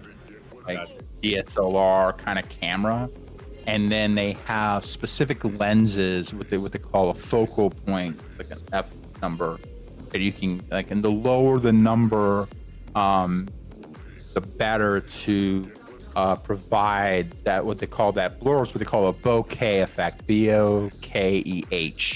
It makes you clear and it makes the background faded, but because it's doing it through hardware as opposed to software, it doesn't have kind of the whole like fade, it looks clean. If you're closer to the camera, whatever's closer to the camera is more in focus, and then whatever's behind you, the further back it is, that stays nice and blurry, and you don't have stuff like my drink like fading into a blur. And again, it's just briefly. We figure out what's the blur spot. The blur spot's I gotta look at. It's also with my my lights turned off, because it turns off at a certain point in time. So I also noticed, that's why I can see it so well. If you're looking at the stream, you should be able to see it as well. But there's a little bit of, so with my setup I've got over here on this particular overlay, it has the little embers that are coming up from the bottom. Yeah, almost like a campfire. Yeah. If you notice on yours, it stands out much more distinctly than mine. Now, granted, I'm also wearing a red shirt, which is kind of about and my arms are roughly about their color, so that's probably not. That's probably not helping matters. But if it was, even when I'm not there, it's not as distinctive on yours. And I think it just fits in with the color pattern and everything else in your your background. Yeah, so and I have it where I have like my room and overall is pitch black, except for the two lights behind me, which are the orange and the purple, and then I have some key lights in front of me shining on me. Right. So, but the rest of the room, so it kind of creates kind of that effect, kind of the cool vibe. I got cool vibe. Yeah. And that probably also, like, the overall kind of thing is it's darker. It's funny, like my camera is technically a darker view than like yours is, because I got like, other than like very like strategically positioned lights, it's pitch black in here. Well, if I cut off, so I've got one big light like right here that's on. If I cut that off, I'm in a basement. So it's black. Oh, see, yeah, that's where we just got to get you some key lights to put in front of you, and maybe kind of like some like stuff like some strip lights, like some things kind of run in the back end, right behind you. Yeah. So then you all see that gray too. Oh, dude, that'd be awesome, because then you could have like the colors, like especially because some RGBs where you can pick the color like how you want it. Don't play. It's Prime days. I'll waste all kinds of money today. I already have. I'm not even gonna lie. I've already a stream deck. Did I tell you Elgato makes strip lights? Don't talk to me. I don't need to talk to you anymore. I know. But like down the road, you could have like some strip lights, just like that, or like you're like even like a single like a Philips Hue bulb or something like that you can change the colors on, sitting behind you. Then, dude, I mean, that right there would like you can, and then you can basically kind of pick and choose your colors, I'm not listening to Sid. I'm gonna ignore that. It sucks. Neon sign. San Francisco Giants. I think that's what he's talking about. the baseball. I tell you what, Seth. If we can get to 1,000 viewers and over 300 subs, I will buy the thing. I will buy it. Send it to Ian, and then he's obligated to run it. I'm obligated for like we'll figure out like a week's worth of streams, or maybe figure out like how many like individual streams. We'd have to figure that out. Because I mean, come on, man. By the time we get to that point, like you know what, gonna be that mad about it. we'll do it for a month. I'll be happy. I will happily have that up behind me. Yeah, exactly. Seriously. I mean, that like every Best Buy in the world. All of them. Dude, if it gets us there. If it gets us there, man. The 300 subscriptions, that'd be amazing. Well, we kind of figure that out, but like I think like you get like if you can get like 1,000 followers. We need everyone. It's Prime Day, so everyone that has Prime, everyone in the world, because I know you're all watching right now. So we need you all to just go ahead and hit the subscribe button. Yeah, just hit that Prime sub. Just throw us out that free sub, that free Prime sub. Yeah, just hit that. Yeah, there you go. So, tell you, man, Sith the best hype man in the business. I'm telling you, he really is. He really is. Don't challenge accepted. I think especially to see something like that. But actually, this other thing is where like Sith's gonna have too much fun. Hit up Elon, but you can't hit it up on Twitter no more. That's right. Cause that's a whole rummer roll. You're like, Twitter's bouncing back with a lawsuit because he basically came in and said, I'm going to buy the place. Came in like publicly disparaged the company, like ad nauseum, and then it was like, yeah, I'm out. I'm just kidding. I'm just playing. So they're like, dude. Yeah. Like, that's not cool. So we'll have to see how that plays out. It's always something gives us something else to watch on the news other than good God, and everything else going on. So yeah. What's on your chair, by the way? I can't see. You just slightly move your. It's literally on the back something here. Labs, yeah. I can never see it quite. You don't quite move your head all the way out of the way enough. It's a magnetic cushion, that the head cushion. Oh, okay. And it says it's Secret Lab. It's like the ultimate fat boy chair. Gotcha. It is. It's us poor folks can't afford those. It's called the Titan. Oh, I'll tell you, the only reason why I got it because work gave me a kind of give you like a work from home stipend kind of thing last summer. So I got the new desk, and then I got me my fat boy chair. There you go. Like this thing is like beefy. But that is like that is one thing I don't like about this chair. So I did switch chairs because I left my nice one upstairs. But this chair creaks weirdly. Like any time, and I'm not the smallest, thinnest person in the world, so it creaks more, especially if I like lean back. I do have the fridge in here now, so that I can do like nice. So hell yeah, man. Like just off camera here, I can reach to pull up. Nice. So that's always good. But anyhow, man, it is 5:15. Yeah, we got. Fortunately, we were wrapping this up around 2:30. 4 hours ago. I'm glad that we wrapped it up at 2:30. That is what it is. Exactly what happened. And that is what I'm going to tell myself when I have to get up for a meeting in 1 hour and 15 minutes. Oh God. Actually, no, sorry, 2 hours and 15 minutes. Still, like that's not a lot of time, but Oh, that's you. Okay. I'm shutting down my PS. No worries. I could hear it, and I'm like, what the heck did I just hear? Usually, I'm used to the sounds, like weird sounds like that coming from mine. Oh yeah, All man. right. You that. Yeah, All right, no, dude. completely. Hey, good. Like maiden voyage Yeah. on getting things running, and then we'll just build on it from there, man. Yeah, no, for sure. I think we should do the shorts as well. I say call them shorts. That's not the right term, but the shorts. Yeah, we'll figure out. We'll do the first one out. We'll figure out how to edit in and crop in the Bill Cartwright free throw shot with Billy Madison. That would be.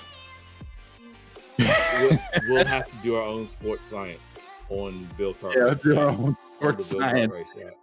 Well, yeah. What we could do is we could find like kind of like some like low hanging fruit of like, okay, boom, boom, boom, boom, and like, oh, this is really good. The trajectory of his arm as he reaches in at 7'8" as he comes in just under the rim and then brings it down with the trajectory of 300 pounds of force over the rim, and and then have a shot of Bill Cartwright. No audio from like the mic. Just let him just come in, shooting a free throw, and then clip right into the Billy Madison clip. Just right into it. I award you no points, and may God have mercy on your soul. We may have to do that. That might have to be part of like an intro. Yeah, intro or outro or something like that. Yeah. We'll have to figure out the copyright portion of it, but we'll have to figure it out. But definitely. Dang. Yeah, you know. All right. Well, listen. Thanks everybody for hopping on. Yeah, thank you everyone that popped on. Yeah. Sid, I appreciate you being there. I mean, you were clearly on something tonight, but I still appreciate you being there. I suppose starting all the drama. I mean, you went with LeBron's better than Michael, and then tried to tell me Golden State's better than the Bulls. So it's a chop, please. Anyhow, actually, I'm gonna ban him for about 10 seconds. I haven't decided when. I'm just gonna ban him for 10 seconds. 10-second timeout, starting 10 seconds after this stream ends. So, listen, I appreciate everybody. We spend channel points and make it so that Sith can only talk in rubber ducky emojis. That's it. We'll figure it out. Right. All right, everybody. Yeah. This is Getting Work signing off. Later, fam. I wasn't sure which of us for that one. Yeah, I gotta flip it. We just gotta flip it. That's it. All right, man. See you.